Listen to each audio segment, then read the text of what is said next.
En tant que pourfendeur de la bonne parole de la culture gay et traitant des us et coutumes du Marais, aujourd'hui je vais vous parler du mariage gay. Oh mon dieu, il y a Frigide Barjot et Christine Boutin qui viennent de se jeter du 5e. Ah non, autant pour moi, c'était juste ma gardienne d'immeuble qui descendait les poubelles.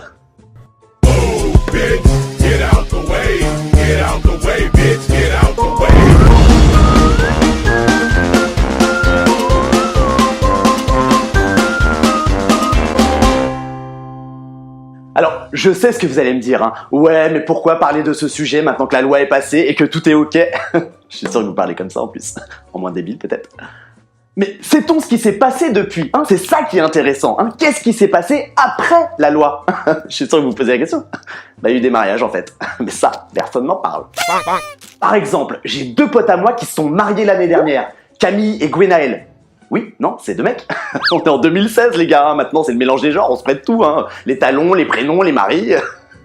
En plus, aucun doute, hein, pour le coup là ils sont super virils tous les deux, hein. Puis t'as déjà vu des meufs porter des chemises à carreaux et des rangers aux pieds? Oh putain, j'ai un vieux doute maintenant.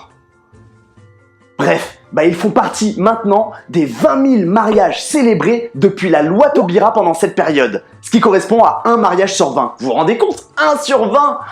On dirait les chiffres de mon dernier gangbang. Quoique non, c'était 20 sur 1. De mémoire. Ils avaient raison de s'inquiéter de la prolifération des couples gays à cause de cette loi, dis donc. En revanche, très peu de différence pour les mariages entre filles et ceux entre garçons. C'est à peu près du 50-50, hein, c'est moitié fille, moitié garçon, hein, un peu comme Amanda Lear en fait, ou Gisèle. Prenons un mec dit typiquement bon à marier. En quoi pouvons-nous affirmer que cet homme a tout pour passer devant monsieur le maire? Tu sais cuisiner? Je peux même te calculer la valeur nutritionnelle de chaque plat que je te mijote. Pas mal. Mais pourrais-tu m'envoyer au 7e ciel? La dernière fois que j'ai fait l'amour, mon copain avait dû partir à l'hôpital parce qu'on avait fait l'amour pendant plus de 4 heures. Il en a redemandé pendant sa convalescence. Oh, il y en a qui tueraient pour ça. Tu veux des enfants? Une fille Diana et un garçon Charles. Tu as une bonne situation? Tu pourras voyager toute l'année, je suis directeur commercial d'American Airlines. T'as de l'humour? Tellement que tu as 50% de chance de finir dans mon lit.